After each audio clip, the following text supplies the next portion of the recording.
Hey guys, welcome to episode 2 of The Blueprint. We've got an action-packed episode for you today. So first off, we'll be going through what is our body composition, how do we improve it, what is the determining factor of weight loss or weight gain. We also have an interview with Jake and Lucy. They share their story about what fitness means to them and why they're getting into fitness and why they want to be part of this journey on the Blueprint. And later in the episode, I'll show you 3 different tiers of food. The first one being 1800 calories, second one being 2800, and the third one being 3800 calories. And the whole purpose of that is to show you that when we're dieting, we don't necessarily need to eat less food, it's just less calories. So I'll show you how to optimize your volume to calorie ratio. That way when you diet, you're not starving yourself. And also later in this episode, we'll be getting a lot more technical with all the information in relating to fitness. So I'll be showing you guys my starting position, which is my starting weight, what my current physique looks like right now, and my strategies. I'll be giving you guys an update every week just to see how that changes, and also an update on my strategies. So that way you guys can join along the journey. And if you are in the process of dieting as well, hopefully you can get some value out of this and learn a thing or two. So before we talk about losing fat and gaining muscle, let's talk about our body composition. So what is our body composition? It's basically the ratio between our fat tissue that we have in our body versus our lean body mass, which is everything else. That includes water, muscle, bone, organs, and the various minerals that we have in our body. So typically for us to improve our body composition, it would generally mean for us to lose body fat and gain lean body mass. A healthy body fat range for men to be in is anywhere between 10 to 20%, while females is 20 to 35%. And the difference there is that females generally hold about 10% more in essential fats than men. It's just for their bodily functions. So let's talk about why we have fats in our body and what it means. So fats isn't necessarily a bad thing. I feel like in the fitness community nowadays, it's deemed to be more desirable to have a lower body fat, which isn't necessarily accurate. The more fat that you have, it just means that your body has stored a lot of excess energy, and that just basically means that we've eaten too much. If we look at prehistoric times, the reason why we would have fat is for evolution, right? So our body anticipates there might be periods where we might not have any food. So as a survival trait, we would store that energy for those periods where we don't have food. Now in modern society, we are often overindulging, eating way more than we need, so our body starts to store that as excess energy. Having an excess amount of body fat or a high body fat percentage exposes you to a higher risk of getting heart disease, type 2 diabetes, and also a risk of a stroke. And in summary, what it means is it's lowering your life expectancy. And if this is the case for you and you are overweight and you are looking to improve your health, then improving your body composition is the way to go. So how do we improve our body composition? Improving our body composition, like we just mentioned, it means for us to reduce the amount of body fat that we have or increase the amount of lean body mass. If you build muscle, you are essentially reducing your body fat percentage because now you have much more lean tissue in comparison to body fat. You can either go on a diet and cut down some body fat, or you can gain some muscle. There's also a third option, is you do both. All right, so before we talk about burning fat, we need to talk about the law of the conservation of energy. Basically means that energy can't be created nor destroyed. And in summary, it means that energy has to come from somewhere and it has to be used somewhere. Right, so very similar to your car, it is stationary at rest. It requires energy to move. So your car requires a certain amount of energy to go a certain distance, and it requires more energy to go faster. Very similar to your body, you need a certain amount of energy to sustain life and to move around, daily activities, to exercise, and that energy has to come from somewhere. So using the analogy of the car, fuel is the car's energy source. Once we are depleted of that energy source, we would then refuel. Just like our bodies, we eat a certain amount of foods in a day, which gives us the energy to sustain life. And if we're eating more energy than we use, our body starts to store that as energy reserve for later use. Otherwise, if we're eating less energy than we need, we start to burn off our energy stores. So the total amount of energy that we burn in a day is called our total daily energy expenditure, also known as our maintenance calories. And I think there's a common misconception that your maintenance calories is something that's static and it doesn't change. This couldn't be further from the truth. This actually changes on a daily basis. Some days you burn more calories than others. You might walk a little bit more. You might exercise a little bit longer. You might do cardio. You might rest. So what makes up our total daily energy expenditure? It's made up of our BMR, which is known as the basal metabolic rate. That's the amount of energy that you burn at rest. This is not including any exercise or movement. If you were stationary for one whole day, that's the minimum amount of calories you need to sustain life. We then have our exercise. So that includes any weight training, any cardio that we do, any physical activity, sports. We also have the thermic effect of food, which is the amount of calories we burn from digesting and processing the foods that we eat. And lastly, everything else is known as NEAT. So that's non-exercise activity thermogenesis, and that's the energy that we burn when we're fidgeting, when we're walking to and from, doing any chores. So NEAT actually makes up a very large portion of our daily energy expenditure. And a common mistake when people are dieting is that they go on a severe caloric deficit and their NEAT takes a big hit, right? So let's just pretend, as a case study, an individual with maintenance calories average of 2,500 calories, and if they were to reduce their calories by 1,000, you might think that theoretically their deficit is 1,000 calories, but it's probably a lot less. It varies from individual to individual, but the fact that they're eating 1,000 less calories, it means that they're burning less energy to process that food. And the thing is, our bodies, it doesn't understand calories or macros. These numbers are just arbitrary. Our bodies understand pattern. If we're constantly starving ourselves over a period of a few days, our body anticipates that, okay, today we know that we're not going to get enough food, so let's dial down how much calories we burn in a day. So your heart rate starts to slow down, you produce less body heat, you have less energy, so your NEAT takes a toll. You fidget less, you feel more tired, you're less likely to go around, do something, and it's small things that you can't control. NEAT is subconscious. It's how you stand. You might be lying down more than standing, you might be walking less, you might not feel like doing your chores. So those are the type of things that add up to your NEAT. And if you think about it, if you burn 1 calorie extra or less a minute in an hour, that's 60 calories. And for the time that you're awake, let's just say you're awake for 16 hours, how much is that? 960 calories potentially. You could be burning less or burning more depending on how your NEAT is. Another common misconception is that people assume that exercise or when you're weight training, it actually burns a lot of calories. And the truth is, it doesn't really. In an average workout with moderate to high intensity, you're looking at burning anywhere between 200 to 300 calories. And it doesn't justify you going out after that and eating a 500 or 600 calorie meal. You've actually gone backwards on your progress. Your exercise actually makes up a very small portion of your daily total energy expenditure. So it's very important that your diet is on check for you to get results. And just because you worked hard in the gym, it doesn't give you a right to eat what you want. Okay, so before I take you guys through calculating your macros to either bulk, cut, or recomposition your body, I'll take you through one of my squat workouts. Stay tuned. One thing I wanted to note with your maintenance calories is there's another common misconception that you can't build muscle unless you're in a caloric surplus, which isn't true.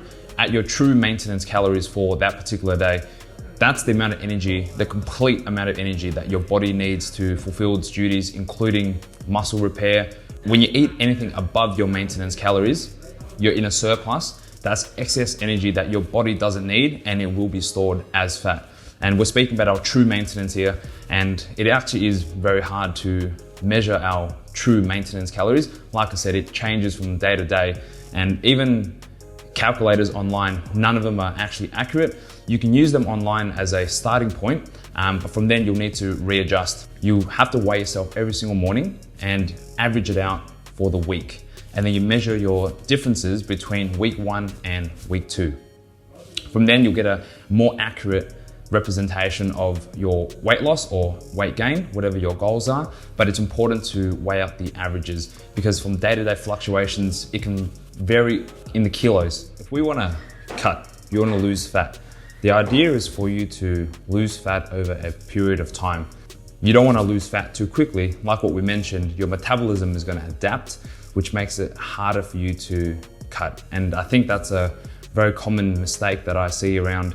Everyone tries to cut too fast. They want a 30, 60 or 90-day transformation. So they'll crash diet and they'll make progress for the first 2 months maybe. And after that they plateau and you're stuck in a trap where you're eating really low calories, and everything that you eat above that, you feel like you've gained weight. Now I'll explain the science behind that. When you drop your calories, what happens is you're obviously eating less carbs. And when you're eating less carbs, your body doesn't retain as much water. So in the first couple of weeks, you're gonna drop maybe 2 to maybe 3 kilos of water weight. So that's not really indicative of how much fat you've lost. That's just how much water. And if you're in a constant pattern of eating really low calories, of course, when you eat anything above it, you're gonna gain some water weight back. So if you've gone from 1,500 calories to 2,000 calories, you're gonna gain a couple kilos potentially of water weight. And that's not fat, it's just the fact that you're holding more carbs. With our cut, like I said, small deficit, I'd recommend 10%, but you can push it to 15, depending on the time frame that you have to diet. And the idea is for you to lose weight at a really slow pace, anywhere between 0.5 to 1% of your body weight each week. So for myself, I'm a 77 kilogram individual. I'll be aiming to lose anywhere between 350 grams to 700 grams a week. I would actually prefer to be on the lower end, unless I have a time frame which I need to cut for like for example, contest prep. It's very different to if you're just looking to lose weight for summer. Your deadline isn't as tight, so you actually have that flexibility of stretching out your diet a little bit longer. And the fact that we're on a very small caloric deficit, and what we were showing you later in the episode is how to optimize those calories so you can eat high volumes of food. It's actually not that hard, and it actually becomes quite enjoyable. And for some of the guys that I'm currently coaching at the moment, they're actually struggling to get the calories in, but they're actually reducing in weight each week. So we'll go through that in detail in a later episode. So if you're looking to bulk or gain muscle or go into a gaining phase where you're not in a deficit, then I'd recommend eating at your maintenance calories, maybe 5 to 10% surplus if you want. I don't recommend the surplus. You'll just be gaining fat that you'll probably have to end up losing later on anyway. Still need to weigh yourself every day and track the averages from one week to another. And you wanna aim anywhere between a couple 100 grams a week is a good indication. If it's any faster than that, maybe check your macros, check your calories, dial it down if you need to. Muscle takes a really long time to build, so don't be impatient. As long as you're progressively overloading with your training, that's a concept that I'll take you through in a future episode. And you're eating enough protein, eating at your maintenance calories, you're definitely gonna build some muscle. And then every few weeks, if your weight gain has plateaued, you're not gaining any weight, maybe add 100 calories, see how you go for 2 weeks, weigh your averages, and then reassess from there. If you're looking to recomposition your body, so lose fat and build muscle at the same time, it's gonna take a lot longer than if you dedicate your time to just the cut or just the gaining phase. But even though it takes a little bit longer, I feel like the end result is gonna be much better. You're gonna enjoy it much more. You're not gonna go through periods where you're suffering and you're eating really low calories. It's gonna happen over time. And all you need to do is have a very small deficit. So maybe 5 to 10% as a starting point. And the idea is to weigh yourself each day, average it out over 2 weeks, and you want your weight to stay the same. After a couple of weeks, if you're losing weight, you might have to increase your calories. As you build muscle, your body will actually burn more calories as well. So like with cutting and bulking, recomposition, you need to reassess every couple of weeks to make sure you're on track. With all these starting points, they're gonna be different for everyone. So once you have a starting point, you need to reassess your net weight gain or weight loss in those last 2 weeks and then adjust accordingly. Just to summarize, for a cut, you wanna lose anywhere between 0.5% to 1% of your body weight each week, and then readjust every few weeks to make sure you're on track for that. If you're losing too quick, the temptation is to speed up your diet and increase your deficit aggressively, but it's not gonna work out in the long term. You're not gonna be able to sustain it. That's the most important thing with any program that you do. It needs to be sustainable and it needs to fit into your lifestyle. So for bulking, we wanna stay at around maintenance or just above, and you want your weight to increase very slowly. Again, a couple 100 grams a week max. If you're gaining any faster than that, you need to readjust your calories accordingly. And for body recomposition, the idea is for our weight to stay the exact same and try to build muscle. If your weight is staying the same and your performance in the gym is getting stronger and your waistline is getting smaller, that is a good indication that you are recompositioning your body. Like I said, it does take a bit longer than either dedicating yourself to a cut or a bulk. All right guys, hope you guys enjoyed that squat workout and enjoyed that information on your calories and how to calculate your calories for whatever your goals are. Now we'll take you through to our interview with my friends Jake and Lucy. They'll share their stories about their insecurities, what fitness means to them, what their goals are, and also what they're trying to achieve with the blueprint. Hope you guys enjoy. So my name's Jake. I work in finance. Moved down to Melbourne from Brisbane last year. I'm a basketball player. I love playing basketball. I'm a bit of a gaming person as well on the computer, and love my girlfriend lots.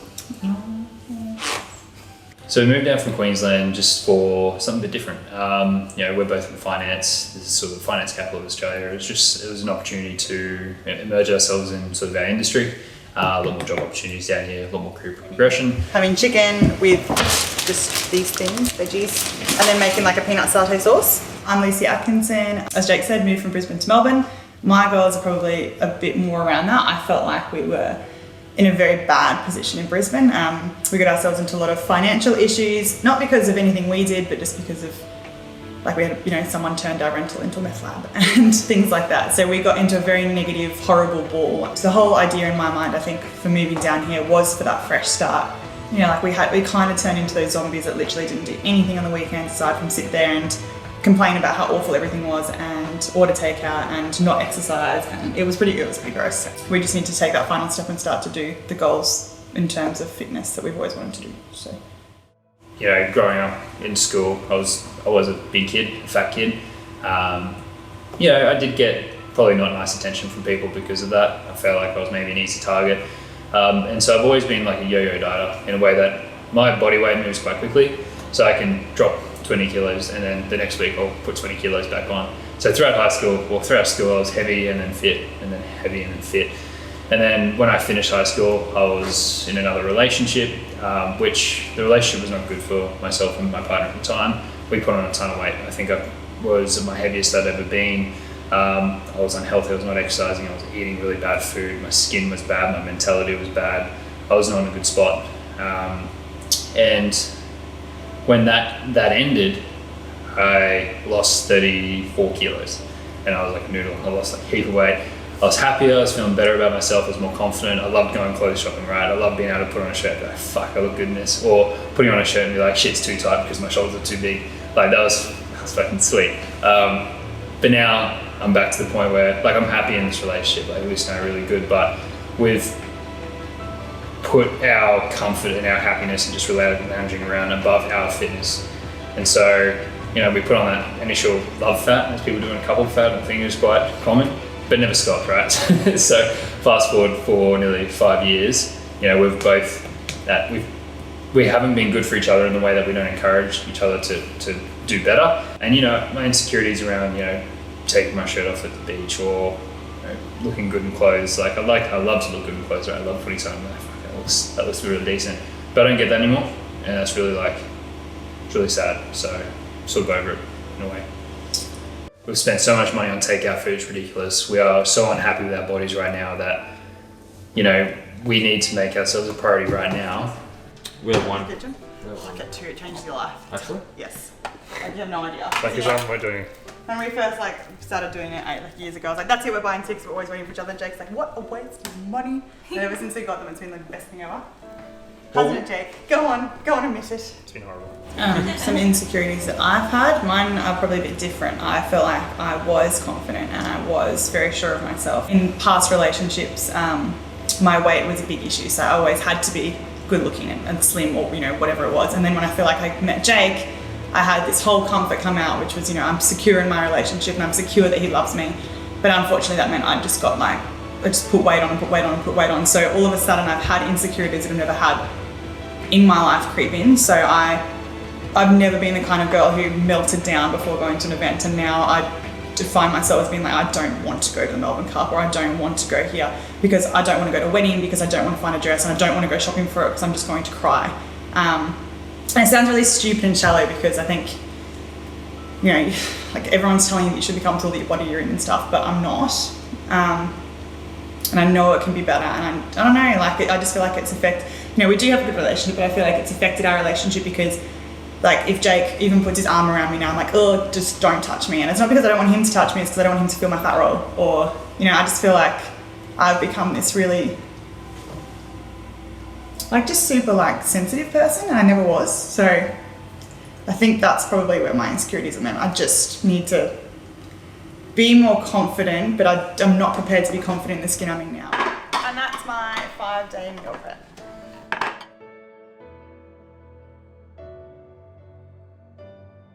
Long term, I just look like Chris Hemsworth, right? I want to be like big, muscular. Yeah, that's what everyone's goal is. But for me, it's more of a whole round health. My time that I can play basketball in life is going to be significantly reduced if I remain heavy. It's hard on my joints. I went and played a pickup game in the park like last weekend, and I was sore. My knees were sore, my back was sore. Losing weight, becoming healthier will prolong my ability to play basketball, which is what I love to do. It's about being able to go to the beach in the summer, take my shirt off and be like, sweet, like I'm not conscious at all. I want to be able to go down the beach and get tan and people go, oh, fuck, that looks like a white whale. Do you know what I mean? That's sort of what I want to change about my life. For me, it's about improving my quality of life, but also self-confidence. Yeah. Last week, I really want to try and get my 5 serves of veggies and 2 serves of fruit every day. My fitness goals are, it sounds stupid, but I kind of just want to be what I was. Like I used to, I remember I was asked on a date years and years ago by someone who I really liked, and I was so excited, but he said, look, can we meet up at 7? I said, well, no, because I've got to go for a run first. Like I've got to exercise first, and the date was cancelled because he couldn't do any later, but I would not go for a run. And I want that kind of mindset back. I want to be a size 6 again. I want to be a comfortable weight, and I want to be able to put clothes on and love how I look again. But I think it's more about the mindset. Like I just want to be able to make being fit a first priority, not a 15th. And we love the fact that you guys go out and take photos of each other and have goals as a couple. And I think that's what we want to do. I really want to lose 10 kilos at least in 16 weeks. I want to be able to reverse out of it and actually keep it a long-term goal rather than just being like, I've lost weight, I'm getting fat. I've lost weight, I'm getting fat, I'm lost, I want to do something that's interesting, exciting, and I'm committing to 10 kilos. At the moment, I'm sitting about 116.5, so I'd love to be 110 kilos at the end of the 16 weeks. But I also want to build the habit of going to the gym. I want it to be like brushing my teeth. I want to be able to actually go, well, it's part of my life. It's not an option every day, it's I go. I want to have a plan in place about what I'm doing. Like I want to be able to engage like a PT and actually build me a strength program. I want to be able to track what I'm doing and see improvements in myself.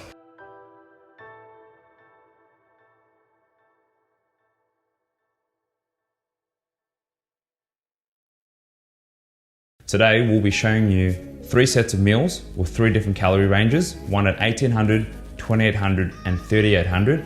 And the lesson for today is to show you that just because you're eating less calories, it doesn't mean you're eating less food. So here is our typical grocery overhaul. Today we spent around $135, but bear in mind this is for 2 people.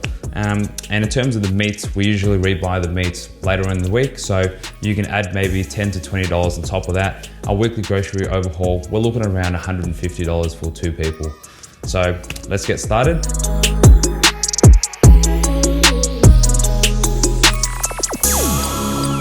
Right, so we've now cooked all the food. We've cooked into 3 tiers. We've got 1800 calories in the first row, 2800 calories in the next one, and also 2800 calories in the last one. So the purpose of this exercise is to show you that even when you're dieting, you'll be eating less calories, but you don't necessarily need to eat less food. So come through. So in our first row, like I said, this is 1800 calories. This is optimized for low calorically dense foods. We've swapped out typical carb sources, for example, rice and pasta with charisma potatoes and pumpkin. They're extremely low in calories, approximately 200 grams of each. You're looking at around 12 to 15 grams of carbs, as opposed to rice, 200 grams of rice is around 60 to 70. So just in the carb sources alone, that's a quarter of the calories, and it's for the exact same amount of volume. So I'll take you through what we've cooked today. So the first one here is our protein pancakes. The powder itself is from My Protein. We've got some Chobani Fit yogurt and some kiwi and sugar-free maple syrup. Macros will be on the screen. Next meal here, we've got spicy cumin chicken with broccoli, green beans, and potatoes. Our next meal here is some Scotch fillet steak with some butternut pumpkin and some green beans. And then we've got some apple and kiwi as a pre-workout snack or late afternoon snack. Our dinner here is the burger that we showed you how to make last week with some potatoes and pumpkins and some broccoli. And for dessert, we have a Chobani Fit with some Nutri-Grain or any cereal or muesli of your choice with some sugar-free maple syrup. So as you can see here, we've got about 6 meals, depending on how big you want to call it a meal. This is just a snack, but in a typical day, this is actually a lot of volume for most people. How many people do you know actually have 2 lunches, a snack, dinner, and dessert, and can fit it in under 1800 calories? It just goes to show with a bit of nutritional IQ, you guys can actually optimize your calories as well, and be able to eat a lot of volume. So row number 2 here is 2800 calories. We've got traditional pancakes. We just used a pancake batter that we bought from the supermarket. We have 2 servings of Nutella and sugar-free maple syrup. Meal number 2 here, we've got one of my staple meals. It's just our spicy cumin chicken with rice, and we've got some salad with some sesame dressing just for a bit of flavor. Meal number 3 here is rice and salmon. We've kept the skin on because on the packaging, the macros on it included the skin, and if you've got the calories in the day to spare, then I'd recommend eating it. The reason is salmon's actually really high in omega-3 and fish oils, so as long as you fit it in your calories, there's no reason why you need to cut it out. Again, for a pre-workout snack, we have a banana and an apple. We always try to promote eating vegetables and fruits. It has a lot of vitamins and minerals. And for our last meal, we've got some spiral pasta bolognese. Pretty standard recipe, but this is quite a big meal. It's about 100 grams of uncooked pasta. So for most people, they'll probably be eating anywhere between 60 to 100, but if you have a big appetite, you can afford that, no problems. And for dessert, again, we've got some Chobani Fit yogurt. Row number 3, we've got a pizza that we brought from Domino's, circa 2,000 calories, and a burger that we bought from a local burger joint. That's around 1,000 calories. So just in those 2 small meals, that's almost 3,000 calories. And it just goes to show that if you're not smart with your calories and you're just eating out, it's very easy for you to blow over. But if you actually optimize your calories, it can actually be quite hard to get all your calories in. For any of you guys out there, if this isn't enough volume, you can apply the same principles that we have done here for the 1800 calories, for the 2800 calories, and you can almost double the food that you're eating. So if you swap out all the rice for the low calorie charisma potatoes and pumpkin, you only want to eat 1 banana and save the calories from the apple for dessert, you can do that as well. And at the end of the day, the choice is yours. This is just an example. If you're maintaining your weight on the same foods that you're currently eating, all you need to do is swap out the high calorie ingredients for the low calorie alternatives, and that's your deficit. If you're cooking with oil every single meal and you're using around a teaspoon of oil each time, over 3 meals, you're looking at anywhere between 150 to 200 calories that you could be saving if you swap out to a spray oil and just use a light spray. Swapping out your carb sources for the low calorie alternatives, that's how you can create your deficit. You don't need to starve yourself. That's the most important thing, guys. Do not starve yourself. I actually promote you to eat the food of your cultural ethnicity. Just learn how to cook it and put the macros in. That way you get to eat the foods that you've always enjoyed your whole life, but you're smarter with your calories. Over the next few weeks, we will actually show you how to cook some Vietnamese food. If you guys haven't had that before, but it just goes to show that it really doesn't matter what foods you eat, as long as it's complete with a lot of vitamins, high in protein, you're gonna get the results. Just keep track of your calories. Your calories is what determines whether you lose weight or gain weight. But if you wanna optimize fat loss and muscle preservation, or even gain muscle in a deficit, then it's highly recommended for you to eat a high protein diet of at least 1 gram of protein per pound of body weight. So I just want to talk to you guys about what we're trying to achieve here with the blueprint. So it is about fitness, but once we break down the fundamentals, what we're really trying to achieve here is success and happiness, right? And the reason why I think success and happiness go hand in hand is because people want success because they feel like it's gonna make them happy. But the issue is you shouldn't see success as a destination, as what we spoke about last week. But let's take a deeper dive into why, and let's just break down all the responses we got last week in terms of what fitness was to them. So we heard Josh and Jeremy, they want to be fit because it's self-empowerment, self-confidence, especially myself growing up, being quite self-conscious of the way I looked. Fitness for me gave me that confidence, but it wasn't because of the way I looked. It was because going along the fitness journey, it taught me self-discipline, it taught me patience, it grounded me as a person, and it also humbled me at the same time. When I first embarked on my fitness journey, my goal was to look a certain way. And that's probably why I didn't get any of the results that I wanted, because looking a certain way is superficial. And that is exactly the opposite of what we're trying to promote here at the Blueprint. The core fundamentals of what we're trying to achieve is happiness. And it just happens to be that for some people, looking a certain way is gonna make them happy. So be it. Segue into the next topic is self-acceptance. Self-acceptance is not saying, I'm fat and I'm okay with it. That's not being honest with yourself, so you're not accepting the truth. If you're actually morbidly obese and severely overweight, it's a risk to your health, and it can actually affect your mortality rate. So it is a serious issue. So self-acceptance is being honest with yourself and saying, I look a certain way, it's making me feel a certain way, and getting fit is gonna make me happy because I'm gonna feel self-empowered, I wanna feel confident in myself. That is the summary of the responses that we got from episode 1. It's much deeper than looking a certain way or I want to get abs for summer. Let's think about it. Why do you want abs for summer? It's because you feel like people will accept you more. They would appreciate you a little bit more. But the truth of the matter is people don't actually care. That's the sad truth. People don't actually care that you're fat right now. They might make comments about it, but that's the extent in which they care. And even when you do get shredded, people still don't care. Your appearance has no impact on their life whatsoever. So if you think that being fit and being shredded, being lean, whatever you wanna call it, is gonna make you happy, that's absolutely far from the truth. Happiness comes from within, being happy with yourself and the way you look in the mirror. Just like what we touched on in episode 1, don't change yourself for the validation of others. So same principle with training. Don't train for the purpose of other people. Train because it makes you feel good. If that's what makes you happy.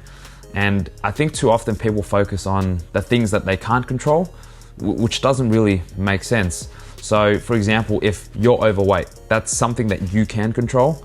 You shouldn't be complaining about that because you have an influence on the result. And the fact that you're overweight is based on your decision and your choice. You don't really have anyone else to blame but yourself. A lot of people, they have these excuses. Oh, it's because of this, it's because of that. The whole purpose of the interviews in episode 1 is to share with you that everyone has their story. Everyone has a place of hardship in one way or another. Not many people have it, smooth sailing to the end. And that's exactly what I wanted to share. You have your story as well. So stop seeing your disadvantages as a handicap and see it as a success story. right? Success is measured based on your failures and your ability to overcome hardship. Think about whatever hardship you're experiencing right now and use that as your success story. At the end of the day, your legacy is not made of the excuses that has collected over time, but it's made up of those times that you've overcome hardship and, you know, seen these troubles in life as just a hurdle. It's only a failure when you quit, but it's a hurdle when you push forward.